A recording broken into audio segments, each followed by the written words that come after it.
বাজারে কি কি জিনিস কিনতে চান আপনি? চাল, ডাল, তেল, লবণ কিংবা জামা কাপড়, জুতা, নিত্য প্রয়োজনীয় জিনিসপত্র। কোরবানি ঈদের সময় গরু ছাগলও।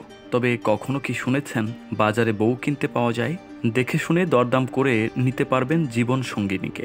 কখনো কখনো আবার ডিসকাউন্ট অফারও পাওয়া যায়। একবিংশ শতকে এসে মেয়ে বেচা কেনা এমনটা আবার হয় নাকি? অবিশ্বাস্য হলেও সত্যি। এরকমই একটি বাজার বসে ইউরোপের দেশ বুলগেরিয়ায়। বছরে 4 বার মেয়েদের সাজিয়ে গুছিয়ে ওঠানো হয় এই মেলায়। দূর দূরান্ত থেকে খদ্দেররা আসেন মেয়েদের বিয়ে করার জন্য। দেশের সংস্কৃতি মেনে নগদ টাকা দিয়ে স্ত্রী হিসেবে মেয়েদের বিয়ে করেন তারা। মেলায় সবচেয়ে বেশি দৃষ্টি আকর্ষণ করে ঐতিহ্যবাহী সাজে তরুণীদের ভিড়, আর পাশে তাদের অভিভাবকরা দাঁড়িয়ে জোরে জোরে নিলাম তুলতে থাকেন। যে মেয়ে যত সুন্দর তার দাম তত বেশি। মধ্য বুলগেরিয়ার স্থারা জাগোরায় বসন্তের শুরুতে বসে এই বউ মেলা। কুমারী মেয়ে বিক্রি হয় বলে অনেকে একে কুমারী মেলাও বলে থাকেন। মেলা নয়, এটা মূলত ব্রাইড মার্কেট, যার বাংলা অর্থ বউ কেনার হাট। শুনতে খারাপ লাগলেও এখানকার এই সম্প্রদায়ের কাছে এটিই ঐতিহ্য। তরুণী ও কুমারী মেয়ের বর খোঁজার জন্যই এমন হাটের আয়োজন। রীতিমতো নগদ টাকা দিয়ে কালাইঝিরা তাদের মেয়েদের এই হাটে বিক্রি করে। হাটে 13 থেকে 20 বছরের মেয়েদের চাহিদা বেশি। এদের দাম থাকে চড়া। বয়স বাড়ার সাথে সাথে দামও কমে। প্রশ্ন জাগতেই পারে, কারা এই কালাইঝি? ইউরোপের মাঝখানে এমন মধ্যযুগীয় কায়দায় মেয়েদের বেচা কেনাই বা হয় কিভাবে? পূর্ব ইউরোপ তথা বুলগেরিয়ার এক প্রাচীন জনগোষ্ঠীর নাম রোমা।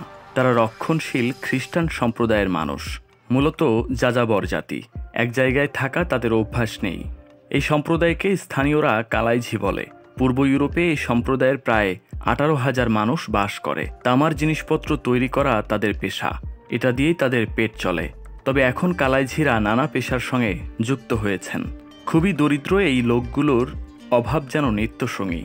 তাই পছন্দের জীবনসঙ্গী খুঁজে নেয়ার জন্য এমন মেলার আয়োজন করে থাকে কালাইঝিরা, কেননা এটা তাদের আয়ের একটি পন্থা।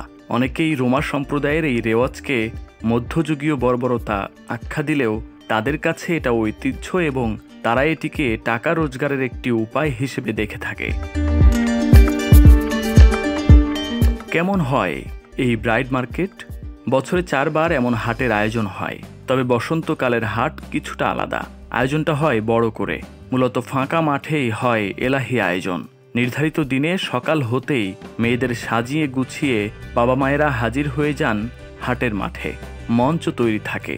যারা একটু বেশি টাকা পয়সা খরচ করে তারা মেয়েদের মঞ্চের উপরে তুলে দেয়। তারপর শুরু হয় IPL এর নিলামের মতো দরদাম। হাটে বউ কিনতে নানা জায়গা থেকে হাজির হয় পুরুষেরা। নিলামের মতো করে যে পুরুষ বেশি দাম দেয় তার হাতেই মেয়েকে তুলে দেন অভিভাবকরা। নাবালিকা বিয়ে এখানে বৈধ। এ কারণেই 13 থেকে 14 বছর বয়সের মেয়েরা বিক্রি হয় এ হাটে। যদিও ইউরোপের বিভিন্ন NGO ও নারী অধিকার কর্মীরা এমন সংস্কৃতি বন্ধ করার আন্দোলন করছেন।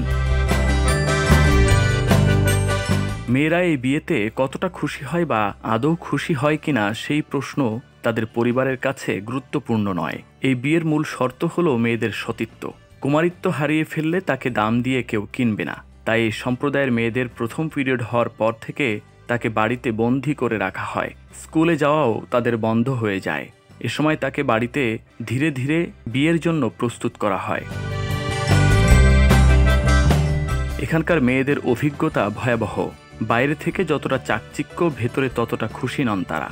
2.5 থেকে 5 লাখ টাকা পর্যন্ত মেয়েদের দাম ওঠে এখানে। কম বয়সী সুন্দরী মেয়েদের দাম আরও বেশি। পাত্র পছন্দ না হলেও দাম বেশি দিলে তার হাতে হাত রাখতে হয় মেয়েদের। সেই অপছন্দের মানুষের সঙ্গেই কাটাতে হয় সারা জীবন। তবে এত কিছুর পরও কালাইঝিরা তাদের এই সংস্কৃতি হারাতে চান না। তরুণ প্রজন্ম রাজি না থাকলেও তাদের বয়োজ্যেষ্ঠরা এই প্রথা নষ্ট করতে রাজি নন। তরুণী মেয়েদের তারা মেলায় অংশ নিতে বাধ্য করে। মানব সৃষ্টির শুরু থেকেই বিয়ের প্রথা চালু হয়েছে পৃথিবীতে। আল্লাহ তাআলা প্রথম নবী হজরত আদম আলাইহিসসালাম ও হাওয়া আলাইহিসসালামকে সৃষ্টির মধ্য দিয়েই নারী ও পুরুষের দাম্পত্য জীবনের এক নতুন বিধান চালু করেন। আর সেই সময় থেকেই ধারাবাহিকভাবে চলে আসছে বিয়ের রীতি। আপনি যদি মুসলিম হয়ে থাকেন তাহলে জেনে থাকবেন বিয়ে সম্পাদনের প্রক্রিয়াকে বলা হয় আকদ। প্রস্তাব গ্রহণ, সাক্ষী ও দেনমোহর হল আকদ সম্পন্ন হওয়ার মৌল 3 উপকার, যা কাবিন হিসেবে পরিচিত। অনেক সময় কাবিনে উল্লেখিত বা নির্ধারিত দেনমোহরকেও কাবিন বলা হয়ে থাকে। মোহর হল বিয়ের সময় বর কর্তৃক কনেকে প্রদত্ত সম্মানী, যা কনের অধিকার। এর মাধ্যমে তিনি স্বামীর অধিকার লাভ করেন। মোহর নগদে প্রদান করাই উচিত। ইসলাম নারীকে সর্বোচ্চ সম্মান দিয়েছে, কখনো মা হিসেবে, কখনো স্ত্রী, কিংবা কখনো মেয়ে হিসেবে, আবার কখনো বোন হিসেবে। ইসলাম আগমনের আগে জাহিলিয়াতের অন্ধকার যুগে নারীরা ছিল চরম অবহেলিত, ঘৃণিত।